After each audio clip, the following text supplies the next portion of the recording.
நிகழ்ச்சியிலே கலந்து கொண்டிருக்கிற கழகத்தினுடைய மூத்த முன்னோடிகளை, அன்புக்குரிய காவல்துறை சேர்ந்த நண்பர்களை, வியாபார குடி பெருமக்களை, எங்களுடைய பேச்சை ஒட்டு கேட்டுக்கொண்டிருக்கிற நாளை அனாதையாக நடுத்தருவில் பிஜேபி நம்பி இருக்கின்ற அதிமுக சேர்ந்த நண்பர்களை, உள்ள அனைவருக்கும் எங்களுடைய வணக்கத்தை தெரிவித்து, நான் என்னெல்லாம் பேசலாம்னு நினச்சனோ எல்லாம் பேசிட்டாங்க. நான் என்ன பேசுறதுன்னு தெரியல. இருந்தாலும் இந்த நாட்டினுடைய சாதனைகள் சொல்ல வேண்டும் என்று சொன்னால் 24 மணி நேரத்தில் 20 மணி நேரம் மொழிக்காகவும் தமிழுக்காகவும் தன்னை மெழுகுவத்தி போல் உருகி கொண்டிருக்கிற ஒப்பற்ற தலைவரான தளபதியுடைய சாதனைகள் பேசியே ஆக வேண்டும். இது நாடு போற்றல, மோடியே போட்டார். அவர் தமிழ்நாட்டில் இந்தியாவில் நம்பர் 1 முதலமைச்சர் யாருன்னா நான் மு க ஸ்டாலின் மோடி சொல்றாரு. எப்படி சொல்றாரு சொல்லட்டுமா? நடந்து முடிந்த டெல்லி சட்டமன்ற தேர்தலில் நம்மளுடைய வாக்குறுதியை மகளிருக்கு 1000 ரூபாய் தரம் சொன்னதை அவன் 2000 ரூபாய் தரம் சொல்லி ஜெயிச்சிட்டான். இதுவே நம்ம சாதனை தான். இந்த அவன் காசே நம்மளுக்கு கொடுக்கல, ஜெயிச்சிட்டோம். இங்கே மகளிரெல்லாம் இருந்தாங்க, ரொம்ப நேரமாக என்னை முறைச்சி பார்த்துருந்தாங்க. நான் பார்த்துன்னு இருந்தேன். என்னடானாக்கா நம்ம ஆளுங்கெல்லாம் 5 நிமிஷத்தில் பேசி முடிச்சிருவாங்க. யாரோ ஒரு சொட்ட தலைவன் உட்காந்துங்கிறானே, இவன் எவ்வளோ நேரம் பேசுவான், நம்ம எப்போ போகிறதுன்னு ஒரு வேதனை இருக்கு. எனக்கு தெரிஞ்ச கதை, நான் ஒரு நாள் வீட்டுக்கு எங்கள் வீட்டில் இதுமாரி மீட்டிங் முடிச்சுட்டு போனேன். போயிட்டு வீடு அமைதியாக இருக்குது, பசி வரும். நான் போயிட்டு ரூமில் போய் உட்காந்து எங்கள் மனைவி, அம்மா டிஃபன் எடுத்துன்னு அம்மான்னு. ஒரு 3 நிமிஷம் கழித்து தட்டு வந்து நின்றுச்சு. டப்புன்னு தட்டு வச்சா. கொஞ்ச நேரம் காத்திருந்தேன். ஒரு தோசை எடுத்துன்னு வந்து வச்சா. சரி தோசை வந்துச்சு, சட்னி சாம்பார் வரும்னு காத்திருக்கிறேன். 3 நிமிஷம் 4 நிமிஷமாக வரலை. என் பொண்ணை கூப்பிட்டேன். என்னம்மா பிரச்சனை? நான் வீட்டுக்கு நான் மீட்டிங்கு போகும்போது நல்ல மாதிரியாக போய் வாங்கன்னு சொன்னவோ, வந்த உடனே எனக்கு இது மாதிரி மூஞ்ச காட்டி நிற்கிறாளாம்மா. ஆயாவுக்கு வந்து போனாங்களா வீட்டுக்கு? ஏன்னா எங்கள் மாமியார் வந்து போனாங்களான்னு கேட்டேன். எதனா சொல்லிட்டு போய்டுவாங்க, வந்தாங்களா வீட்டில்? இல்லை இல்லைப்பா நாங்கள். அப்போ ஏம்மா இன்சால் பட்டில் எனக்கு இட்லி தோசை வருதுன்னு கேட்டேன். ஒன்றும் இல்லைப்பா, அம்மா நாடகம் பார்த்துக்கிறாங்க, விளம்பரம் வரும்போதெல்லாம் உனக்கு எத்தனை வேலை செய்கிறாங்கப்பா, விளம்பரம் முடிஞ்ச பிறகு சட்னி சாம்பார் வருமான்னு சொன்னான். அவத்துடைய தியாகத்தை தியாகம் செய்து விட்டுங்க வந்து அமர்ந்திருக்கிறீங்க பாரு. நீங்கள் உங்கள் மலர் பாதங்களுக்கு நான் நன்றி சொல்ல கடவுள்பட்டுருக்கேன். இந்த நாடகம் தான். இப்போ நம்மளாம் ஏந்தது எதுக்கு? கடைசியிலனா போய் நாடகத்தை பார்த்தலாம் வந்த மக்கள். என்னடா இவங்க, ஒருத்தர் வராரு 1000 ரூபா கொடுத்தார் மகளிர்ன்றாரு, இன்னொருத்தர் வராரு பெண்களுக்கு சொத்துல சம உரிமை கொடுத்துன்றாரு, இன்னொருத்தர் வராரு காலை உணவு திட்டுன்றாரு, திருப்பி இன்னொருத்தர் வர இந்த 3 சொல்றாரு. அப்போ சொன்னதை சொல்வதற்காக வராங்களேன்னு நினைக்கிறாங்க. ஒரு 3 பேர் இருந்தான், ஒரு ஆஃபீஸில் வேலை செய்தான். அந்த 3 பேரும் 100 மாடி கட்டிடத்தில் வேலை, 99வது மாடியில் வேலை. அவனுங்க லிஃப்ட்டில் போகணும், தினந்தோறும் இதான் வேலை. அந்த ஆஃபீஸே வந்துடுவானுங்க. அன்றைக்கி பார்த்து காலையில் வரணும், கரண்ட் ஆஃப் ஆயிடுச்சு. 3 மணி நேரம் கரண்ட் இருக்காதுன்னு சொல்லிட்டாங்க. 3 பேரும் பேசிக்கலாம், ஆஃபீஸுக்கு போகணும், நம்ம போனால் தான் வேலை நடக்கும் அப்படின்னு சொல்லி அந்த 3 பேரும் என்ன பண்ணானாக்கா, நடந்தே போயிடலாம் மேலேன்னு முடிவு செய்தான். என்னடா பண்ணலான்னு கேட்டான். நான் போகிறதுக்கு லேட் ஆகும், ஆளுக்கு ஒரு கதை சொல்லிக்கினே மேலே போகலான்னா. ஒருத்தன் பேசினான், எடப்பாடி எப்படியெல்லாம் சசிகலா காலில் விழுந்தான், எப்படியெல்லாம் ஜெயலலிதா துரோகம் பண்ணணும்னு ஒருத்தன் சொல்லிக்கின்னு போனான். 30 மாடி வந்துச்சு. இன்னொருத்தன் சொன்னான், இந்த ஏதோ கத்துவாம்பார், இந்த யாராவன் சிவா, அவனை பற்றி பேசினானுங்க. போயிட்டானுங்க, கிட்ட போயிட்டு 80 மாடி போயிட்டானுங்க பேசிக்கணும். இந்த கடைசியாக ஒருத்தன் கதை சொல்லணும். அவன் கேட்டே நீ கதையை சொல்கிறான்னா, இல்லைடா இப்போ சொல்ல, இங்கேயே சொல்லுவா, 99 மாடியில் போய் சொல்லுவான்னு அவன் கேட்டான். இல்லைடா இங்கேயே சொல்கிறான் அந்த கதையேன்னா. ஒன்றும் இல்லைடா, ரூம் சாவிக்கே வச்சுட்டு வந்துட்டு நான் மறந்து. இதாண்டா பிரச்சனைன்னா. இதைத்தான் நாங்கள் இங்கே சொல்ல வந்திருக்கிறோம். தமிழ்நாட்டு மக்களுக்கு ஞாபகம் மறதி குறைவு என்பதற்காக எங்கள் ஆட்சியினுடைய சாதனை ஞாபகப்படுத்துறதுக்காக சொல்ல வந்திருக்கிறோம். இதுதான் உண்மை. நம் தமிழ்நாடு எதிலும் பின்தங்கிய மாநிலம் அல்ல. இந்திய அரசியலமைப்பு சட்டத்தை முதலாக திருத்தம் செய்த மாநிலம் தமிழ்நாடு. பெண்களுக்கு சொத்துல சம உரிமை கொடுத்தது தமிழ்நாடு. எம்ஜிஆர் பாட்டு பாடினாரு, அண்ணாந்து பார்க்கையில் மாளிகை கட்டி அது அடிதனில் ஓலை குடிசை கட்டின்னு பாடினாரு. உங்களை எல்லாம் மாடாமாலைக்கு கொண்டு வருகிறேன், எனக்கு வாக்களிகள் என்று ஒரு நடிகராக இருந்த முதலமைச்சர் எம்ஜிஆர் அவர்கள் பாட்டு பாடினார் சினிமாவில். இந்த மக்கள் எல்லாம் நம்பிட்டாங்க. எம்ஜிஆர் தேர்தல் நின்னாரு, மாடி வீட்டு கட்டி தரேன்னு சொன்னார் எம்ஜிஆர் சொல்லி ஓட்டை போட்டான். இதில் யார் போட்டான்னா எங்க ஆளுங்க தான், தாழ்த்தப்பட்ட மக்கள் தான் போட்டான். ஓட்டை போட்டு முதலமைச்சர் ஆகிட்டார் எம்ஜிஆர். இவங்க ஒரு குழு ஆரம்பிச்சுட்டு எம்ஜிஆர் ஆண்டு போனாங்க. ஐயா, நீங்கள் தான் சினிமாவில் பாட்டு பாடினீங்களே, அந்த பாட்டுக்காக ஒரு வீடு கட்டி கொடுங்க ஐயான்னு கேட்டாங்க. எம்ஜிஆர் அருமையாக சொன்னார், நீங்கள் பணம் கொடுத்து டிக்கெட்டு வாங்கினீங்க, நான் கஷ்டப்பட்டு நடிகனாக நடித்து பாட்டு பாடியதுக்கு நான் வீடு கட்டி கொடுக்க முடியுமா? அதுமாரி ஒரு திட்டம் எங்கள் கிட்ட இல்லைன்னு சொன்னார். மறைந்தும் மறையாமல் மத்தியில் வாழ்ந்து கொண்டிருக்கிற தமிழத்தை வழிநடத்திய தமிழ் மக்களை பாதுகாத்த ஒப்பற்ற தலைவர் கலைஞர் 89 ஆட்சி வந்த பிறகுதான் தமிழ்நாட்டில் மாடி வீடுகள் கட்டித்தரப்பட்டது. ஒடுக்கப்பட்ட நசுக்கப்பட்ட மக்களுக்கு மாடி வீடு கட்டி தந்த அரசு தலைவர் கலைஞருடைய அரசு. கொரோனா காலம், எனக்கு கொரோனா உள்ளபடி கொரோனா 25 ஆண்டு காலம் கட்டிய மனைவி என்னை பார்ப்பதற்கு பயந்து விட்டால், பால் ஊட்டி சீராட்டி வளர்த்த என் பிள்ளைகள் என் அருகாமையில் அவருக்கு பயந்தார்கள். ஏன்னா நோய் வந்துடும், நான் செத்துருன்னு பயந்துட்டாங்க. மெத்த மேலே எதுவும் தனிமையாக எனக்கு கழுத்திட்டாங்க. கயிறு கட்டி விடுனா சாப்பாடு அனுப்புகிற மேலே நாங்கள் கயிறு கட்டி விட்டு சாப்பாடு வாங்கினேன். 15 நாள் மனைவி முஞ்சே நான் பார்க்கல.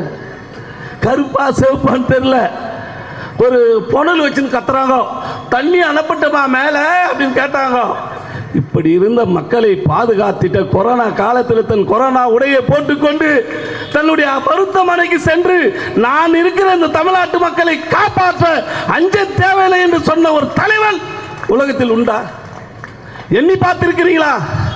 நீங்க பெண்கள் எல்லாம் அமர்ந்திருக்கிறீங்க. பராசக்தி என்ற ஒரு படம், தலைவர் கலைஞர் எழுதிய படம்.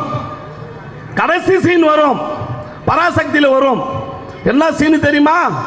கல்யாணி தன் குழந்தையை ஆத்துல போட்டு கொன்ற வழக்கு. நீதிபதி கேட்பார் கல்யாணியை, குழந்தையை கொன்றாயா? கொன்றேன். ஏன் கொன்றாய்? நான் பெற்றேன், நானே கொன்றேன். கல்யாணியுடைய வசனம். அப்ப நீ கொல்வதற்கு உரிமை இல்லை என்பது அரசாங்கம் சொல்கிறது. நீதிபதி சொல்கின்ற போது அந்த பெண் கல்யாணி திருப்பி கேட்பாள், நான் கொல்வது தவறு என்று சொன்னால் நல்ல தங்க கதையிலே 7 பிள்ளைகளை கிணத்தில் தள்ளி செத்து மாண்டாரே அவள் கதையை நாடு எங்கும் பெருமையாக பேசுகிறீர்கள் என்று பராசக்தியில் கேட்கப்பட்ட கேள்வி. நல்ல தங்கா என்பது யார்? சீரும் சிறப்பாக வாழ்ந்த ஒரு பெண் திருமணம் செய்து செல்கிறார்கள். அந்த பெண்ணுக்கு வேண்டிய அனைத்து சீர்களும் செய்து கொடுக்கிறார்கள். அந்த பெண் கணவன் வீட்டில் வாழ்கிறார். பஞ்சம் வந்து விட்டது. 7 பிள்ளைகள். தன் வீட்டு கணவன் வேற நாட்டுக்கு பிழைப்பு தேடி சென்று விட்டார். அந்த பெண் அந்த பிள்ளைகளை கொண்டு தன் அண்ணன் வீட்டுக்கு போலான் என்று முடிவு செய்து அண்ணன் வீட்டுக்கு வருகிறார். அண்ணனுடைய மனைவி மூலி, பேர் மூலி. அந்த பிள்ளைகளுக்கு சோறு கூட போட மாட்டாங்க. பசியும் பட்டினியும் வாடிக்கொண்டிருக்கும். தன்னுடைய தாயுடைய முந்தாடியை கடித்து சாப்பிடுற நிலைமை ஏற்பட்டதை அந்த நல்லத்தங்காள் வேதனைப்பட்டாள். இந்த உலகத்தில் மூலி சொல்லுவாள், உனக்கு திருமணமாகிவிட்டது, உனக்கு திருமணமாகும் போது உனக்கு சீரு சகவையெல்லாம் செய்து விட்டோம், உனக்கு இந்த வீட்டில் தங்குவதற்கு எந்த உரிமையும் இல்லை, அதனால் என் வீட்டை விட்டு செல் என்கின்ற அந்த அன்னிக்காரி சொல்கின்ற போது அந்த நல்லத்தங்காய் கண்ணீர் விட்டு அழுது விட்டு சொல்லுவாள், இந்த பிள்ளைகளை நான் சாகடிப்பதான் வேறு வழியில் என்று கிணத்தில் தள்ளி கொன்று விடுவாள். கதை முடிகிறது. தலைவர் 89 வந்தார். ஆட்சிக்கு வந்த பிறகு சொத்துல சம உரிமை பெண்களுக்கு என்று சொன்னார். நீங்கள் எவசிலுவ தட்டில் உங்கள் பெயர்களை எழுதி செல்ல வேண்டாம், உங்கள் பத்திரத்தில் உங்கள் பெயர்களை பதிவு செய்து கொள்ளுங்கள் என்று சொன்ன தலைவன் இந்தியாவில் யாராவது உண்டா?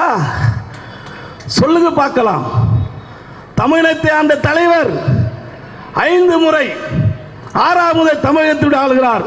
இன்னும் 100 ஆண்டு காலம் இந்த இயக்கத்தை கட்டி காப்பதற்கு உதயநிதி ஸ்டாலின் என்ற ஒரு மாபெரும் தலைவனை இந்த இயக்கம் நம்மளுக்கு கொடுத்து விட்டது. எங்களுக்கு என்னடா பயம்? நீ டில்லிக்காரனாவா கில்லிக்காரனாவா எங்களடா பண்ண முடியும்? டில்லியில் இருந்தானாவா கில்லியில் இருந்தானாவா ஒன்றும் பண்ண முடியாது. சின்ன சின்ன பசங்க அம்மா விஜய் அவன் அதை பற்றி பேசக்கூடாது. இருந்தாலும் பேசணும். இளைஞர்களுக்கு தெரியல. இந்த இளைஞர் சமுதாயத்துக்கு இந்த தமிழகத்துடைய ஆட்சி முறை தெரியல. என்ன திட்டங்கள் கொண்டு வந்துக்கிறாங்க தெரியல.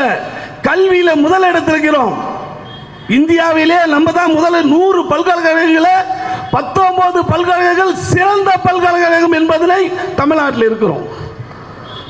பெண்களுக்கான உரிமைகளை தருவதில் தமிழ்நாடு முதலிடத்தில் இருக்கிறது. காலையில தஞ்சாவூர், மதியம் திருச்சி, இரவு கோயம்புத்தூர், வெடிகாலம் சென்னை. மீண்டும் சென்னை மக்களை சந்திக்கிற ஒரு தலைவன் இந்தியாவில் யார் என்று சொன்னால் அந்த கழக தலைவர் தளபதி. இந்த நல்லாட்சி தொடர வேண்டும். தாய்மார்களாக நீங்க அமர்ந்திருக்கிறீங்க. பாருங்க, திருப்பி சொல்றேன். இந்த நடிகர் பின்னால் போவது வேறு. எம்ஜிஆர் உதாரண கடை, அவர் நடிகர் அல்ல. திராவிட முன்னேற்ற கழகத்துடைய பொருளாளர், சட்டமன்ற உறுப்பினர், திராவிட முன்னேற்ற கழகத்துடைய கொடியோ வேட்டியோ கட்டி கொண்டு உலா வந்த ஒரு தலைவன் என்ற காரணத்தினால் அவருக்கு ஓட்டு போட்டாங்க. அவ்வளவுதான். தலைவர் கலைஞரோடு பேரறிஞர் அண்ணாவோடு இருந்த காரணத்தினால் அவர் வாக்களித்தார்கள். தலைவர் இங்க சொல்கிறோம், இங்க மோடியில அமித்ஷா இந்த அண்ணா பெரியார் கலைஞர் பிறந்த மண்ணிடாது. இந்த 3 தலைவரும் பிறக்கவில்லை என்று சொன்னால் நம்மள யாரு சொல்லுங்க பார்க்கலாம். யார் இங்க அமர்ந்திருக்கிறோம் இல்லை? யார் எந்த சாதி எந்த மதம்னு தெரியாது. ஒற்றுமையா இருக்கிறோம். ஆனா நம்மளுக்குள்ள ஒரு இது தேடுவோம். பக்கத்தில் உட்காந்து புது ஆள் அந்த எந்த ஊர் ராஜான்னு கேட்போம். அவன் என்ன ஜாதின்னு தெரிஞ்சுக்கணும். அவர் தெரியாதனால கேட்பார். எந்த ஊருன்னு கேட்டால் அவர் சொல்லுவார், நான் காக்கலூருன்னு. அப்படியா? காக்கலூரில் எங்கே இருக்கிறீங்க? இது மாதிரி பலான. ஓ, நீ நம்பாளா? அது அடையாள தேடிப்பதற்கு ஒரு இனம் காத்து நிற்குது. அது ஆரியர் வம்சம். உலகத்திலேயோ இந்தியா 2 சுடுகாடு, 2 ஊரு, 2 கிணறு, 2 குளம், 2 ஏரி என்பதனை மாற்றி உலகத்திலே சமத்துவபுரம் என்ற ஒரு திட்டத்தை கொண்டு வந்த தலைவன் கலைஞர் தளபதி அவர்கள். தளபதியுடைய நல்லாட்சி, கலைஞருடைய நல்லாட்சி. இன்னைக்கு சமத்துவபுரம் என்று ஒரு இல்லை என்று சொன்னால் அங்க மாற்று கருத்து இல்லை. இதெல்லாம் நாங்கள் செய்து நிற்போம். ஸ்ட்ரெயிட்டா முதலமைச்சர் பதவி தான் வரன்றானுங்க. ஸ்ட்ரெயிட்டு முதலமைச்சர் பதவி. ஆமா, 2 பேர் 2 கைதை இருந்துச்சு. கைதை, அந்த கைதை 2 முதலாளி வேலை செய்துச்சு. எப்போ பாரு சுமைகளை சுமந்துனே இருக்குமா அந்த கைதிங்க, அடிச்சுக்கினே இருப்பாங்களாம். இந்த 2 ஒரு நாள் பேசிக்கிச்சான், டேய் நம்ம ஏன்டா இங்கே லோல் போட்டு கிடக்கணும், நம்ம போயிடலாண்டான்னு கைதை சொல்லிச்சான். ஒரு கைதை சொல்லிச்சான், நீ போத நான் போப்பா, நான் வரா மாதிரி இல்லைன்னு சொல்லிச்சான். ஏன்டான்னு இந்த கைது கேட்டுக்குது. அதை நான் சீமானு விஜய் சொல்லிக்கிறேன், நான் வேற யாரும் உதாரணம் தான். அதுக்கு அவன் சொன்னானா, ஒரு கைது சொல்லிச்சான், நீ போதனை போடா நான் வரமாட்டேன்னு சொல்லிச்சான். ஏன்டான்னு கேட்டாங்களாம். இல்லை, எங்கள் ஓனர் பொண்ணு ஒரு பையனை லவ் பண்ணுது, அது எங்கள் ஓனருக்கு பிடிக்கல, எப்போ பாரு அந்த பொண்ணை அடிச்சுக்கினே இருக்கிறாரு, அடிக்கும் போதெல்லாம் ஒன்று சொல்லி சொல்லி அடிப்பார், வெளியே இருக்குது கைதை, அதுக்குனால கட்டி கொடுப்பா ஒண்டி அவனுக்கு கட்டி கொடுக்க மாட்டேன்னு சொல்லிக்கிறாரு, அதனால நான் நம்பி இருக்கிறேன்னு சொல்லிச்சாட்ட முட்டாள. அது மாதிரி இவன் தமிழ்நாட்டு மக்கள் இழிச்ச வாயின்னு சொல்லி ஸ்ட்ரெயிட்டாக முதலமைச்சர் கனவுல கணுகிறானுங்க. எங்கள் அண்ணன் உதயநிதி ஸ்டாலின் இருக்கிறவரை நீ காலை ஆட்ட முடியாது. அந்த அந்த வீடு என்ன சார், அது அந்த ஈசிஆர் ரோடு, பனையூர், அங்கே தான் நீ முதலமைச்சர் ஆக முடியும். அந்த வீட்டுக்குள்ளவே ஒரு சீட்டு போட்டுக்கோ, ஷூட்டிங் எடுத்துக்க, நீ அங்கே முதலமைச்சர் ஆயிரு. இன்னும் வேணான்னு சொல்ல. நடிகர் வேறு, சினிமா வேறு, அரசியல் வேறு. உட்காந்துங்கெல்லாம் எவ்வளோ தியாகம் பண்ணிக்கிறாங்க தெரியுமா? நான் பார்க்குறேன் அவங்களுடைய சாதனைகளை சொல்கின்ற போது உள்ளபடியாக சொல்கிறேன். இது திமுக காரனால தான் முடியும்னு நினச்சின்னு உட்காந்துங்கிறேன். வேற எந்த கட்சிக்காரனாலும் முடியாது. சாதனையை பட்டியலிட்டாங்க. ஒரு கவுன்சிலர் 10 கோடிக்கு அறிக்கை வருகிறார். ஒரு பகுதி செயலாளர் அவரே போய் நோண்டி அந்த பலகைகளை எடுக்கிறாரு. இதில் யார் இதோடைய ஏற்பது? தலைமை சரியாக இருந்தால் கீழருக்கு தொண்டவன் சரியாக இருப்பான். காரணம் தளபதி தான். இந்த நல்ல ஆட்சி, இந்த நல்ல ஆட்சிக்கு உறுதுணையாக இருங்க. நம்மெல்லாம் நீங்கள் சொகுசாக இருக்கிறோம். இன்னைக்கு யார் காரணம்? திமுக என்ற ஒரு கட்சி வந்த பிறகு தான் குருடன் கண் திறந்தான், முரடன் அது செவிடன் காது கேட்கப்பட்டது. இந்த ஆட்சி வந்த பிறகு, திராவிட முன்னேற்ற கழகம் ஒரு கட்சி தொடங்கிய பிறகு தான் இன்னைக்கு இராணுவம் பாகிஸ்தான் போர், தளபதி நாளைக்கு ஊர்கோலம் காட்டுறாரு. ஆதரவாக இந்தியாவுக்கு பேரறிஞர் அண்ணாவின் நினைவு தான் வருகிறது. அண்ணா திராவிட நாடு கேட்டார். திராவிட நாடு கேட்டு போராடி கொண்டிருக்கிற நேரத்தில் சீனா போர், இங்கே இருக்கிற கழகத்தை மூத்த முன்னோடிகளுக்கு தெரியும், சீனா போரை வந்துச்சு. அண்ணா உடனடியாக திராவிட நாடை கைவிட்டார். பத்திரிகையாளர்கள் அண்ணாவிடம் கேட்டார்கள், என்ன நீங்கள் திராவிட நாடை கைவிட்டுட்டீங்கன்னு சொன்னார். இல்லை, சீனா போர் நடப்பதனால் திராவிட நாடை கைவிட்டுட்டுன்னு சொன்னாங்க. இப்போ இன்னொரு போர் நடந்தால் திமுகவை கைவிட்டுங்களான்னு கேட்டாங்க. அதுக்கு அண்ணா சொன்னார், அப்படி அல்ல, வீடு இருந்தால்தான் ஓடு மாற்ற முடியும். எங்களுக்கு வீடு முக்கியம் என்று சொன்னால் இந்த நாடு முக்கியம். நாடு இருந்தால்தான் நாங்கள் எங்களுக்குள் ஒரு கருத்து வேறுபாடு உருவாக்க முடியும். அதுபோல கழகத்தினுடைய தலைவர் அண்ணன் தளபதி அவர்கள் இன்றைய தினம் மத்திய அரசுக்கு இந்தியாவிலே முதலாக குரல் கொடுத்த ஒரு தலைவர் யார் என்று சொன்னால் அண்ணன் தளபதியார். சாதனை என்பது, திட்டங்கள் என்பது வேறு. ஆனால் இந்தியா உலக நாடே குத்து பார்க்குது. நோபல் பரிசு பெற்ற அமித்ஷா சொல்றாரு, டாக்டர் அமித்ஷா சொல்றாரு, தமிழ்நாட்டை இந்திய மாநிலத்தோடு ஒப்பிடக்கூடாதான், ஐரோப்பிய நாடுகளை கூட ஒப்பிட்டு பார்க்கலாம். அந்த அளவுக்கு வளர்ச்சி பாதைக்கு சென்று இருக்குது தமிழ்நாடு என்று சொல்கிறார் என்று சொன்னால், இங்கே யாரோ கட்சி ஆரம்பிச்சுட்டு என்னென்ன பேசி கிடக்கிறாங்க. இதெல்லாம் நம்ம செய்ய சாய்க்கக்கூடாதுமா. எவ்வளோ பெரிய கட்சி இது! தந்தை பெரியார் இது போல ஒரு கூட்டம் பேசினே நம்மளை திட்டாரு. திமுக தேவடியா மகனுட்டார். பெரியார் நம்மளை கோபத்தில் திட்டாரு. உடனே அண்ணாவிடத்தில் போய் பத்திரிகையாளர் கேட்டார்கள், என்ன ஐயா பெரியார் உங்களெல்லாம் தேவடியா மகன் சொல்கிறாருன்னாரு. அண்ணா தெரியல, கண்டதும் கொண்டதும் எங்கள் தந்தை பெரியார் அவர் சொல்லிட்டார். தலைவர் கலைஞர் இடத்துல போய் கேட்டாங்க, ஐயா உங்களெல்லாம் பெரியார் தேவடியா மகன் சொல்கிறாரு, நீங்கள் என்ன சொல்கிறீங்கன்னு கேட்டார். எங்கள் தந்தை பெரியார் எங்களுக்கு, எங்கள் அம்மா யாரும் பெரியார் சொன்னால் போதும்னு சொன்னார் கலைஞர். திருப்பி பெரியார் என்று போய் கேட்டாங்க. ஐயா நாங்கள் போய் அண்ணா இடத்துல கேட்டோம், அண்ணா இது மாதிரி கண்டதும் கொண்டதும் எங்களுடைய தந்தை பெரியாருன்னு சொல்கிறாரு. நீங்கள் கலைஞர் கேட்டோம், எங்கள் அப்பன் தந்தை பெரியார், எங்கள் அம்மா யார் நீ தான் சொல்லணும்னு சொல்கிறாரு, நீங்கள் என்ன சொல்கிறீங்க கருத்துன்னு கேட்டார். பெரியார் சொன்னார், கடவுளே வென்றவன் நான் கருணாநிதி வெல்ல முடியலன்னு சொன்னார். கடவுளே வென்றவன் நான் கருணாநிதி என்ற ஒரு மனிதனை என்னால் வெல்ல முடியாதுன்னு சொன்னார். இயக்கம், இந்த இயக்கம், இந்த இயக்கத்தை இன்பநீதி அண்ணன் தம்பி இருக்கிற வரை இந்த இயக்கத்தை அழிக்க முடியாது. மன்னர் ஆட்சி தான் இல்லைன்னு பருக்கல, மன்னர்கள் தான். யார் மன்னர்கள்?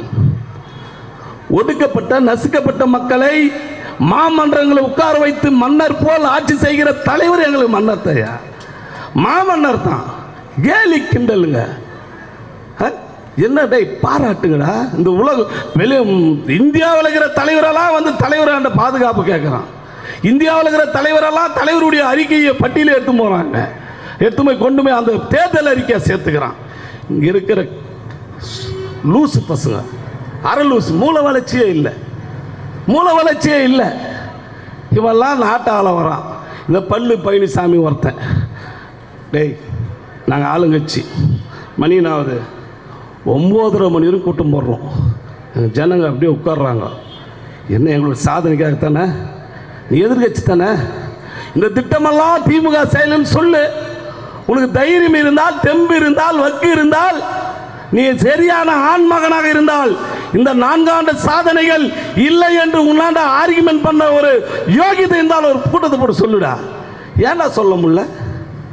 எங்கள் தளபதி என்றெல்லாம் நீங்கள் ஜெயிக்க முடியாது. எங்கள் அண்ணெல்லாம் விட்டா 1 மணி நேரம் பேசுகிறவங்களாக்குறாங்க. பார்த்தா பயந்து போயிட்டு உட்காந்துருக்கிறேன் நான். அந்த அளவுக்கு ஒரு சிறப்பான ஒரு ஆட்சி செய்து கொண்டிருக்கிறார்கள்.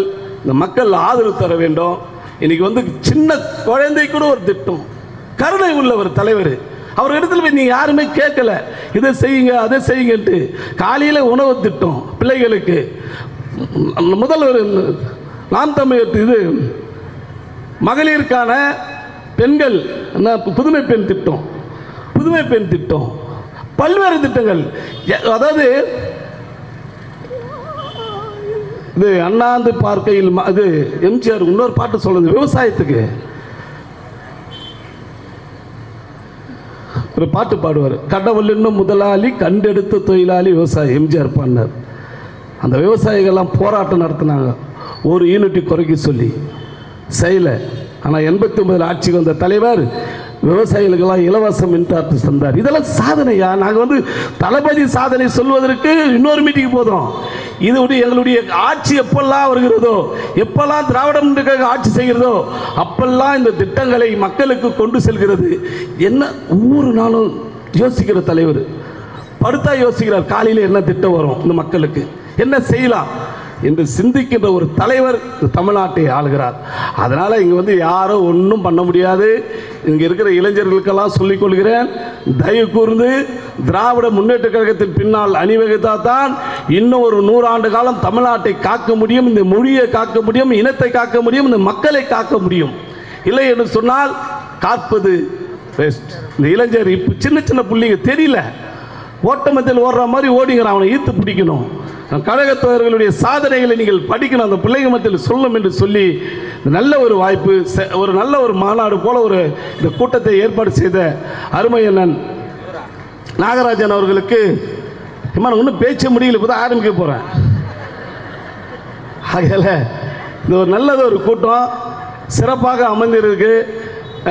என்னன்னாக்கா இங்கே எல்லாம் அமைதியாக கொஞ்சம் கேட்டீங்க, மனசுக்குள்ளே திட்டுறவங்க கொஞ்சம் பேர் இருக்கிறாங்க. ஏன்னா அவங்களுடைய பிரச்சனைகள் இருக்குது, எப்படா முடிக்க போகிறான் பாய் போக போகிறான்னு இருந்தாங்க. இருந்தாலும் இந்த நல்ல ஒரு கூட்டத்தை ஏற்பாடு செய்த அருமை அண்ணன் நாகராஜன் அவர்களுக்கும் அவரோடு ஒத்துழைப்பு வந்த அந்த பகுதியினுடைய கழகத்தினுடைய நிர்வாகிகளுக்கும் மாவட்ட நிர்வாகிகளுக்கும் கழகத்தோழர்களுக்கும் அதாவது வருகின்ற சட்டமன்ற தேர்தலில் 20 நம்மளுது, 200 நம்மளுது, ஆட்சி நம்மளுது, அதிகாரம் நம்மளுது. தளபதி நாட்டினுடைய முதலமைச்சராக தொடர்ந்து இருப்பார். திராவிட ஆட்சி தான் இன்னொரு 50 ஆண்டு காலத்துக்கு இங்கே ஆட்சி செய்கிற ஒரு ஆட்சியாக இருக்கும் என்பதை சொல்லி இந்த நல்லதொரு வாய்ப்பு இந்த பகுதி கழகத்துடைய செயலாளர்களுக்கும் மாவட்ட செயலாளர்களுக்கும் சட்டமன்ற உறுப்பினர்களுக்கும் மண்டல குழு தலைவர்களுக்கும் அனைவருக்கும் என்னுடைய நன்றியை இங்கே தெரிவித்து வணங்கி விடைபெறுகிறேன். நன்றி, வணக்கம்.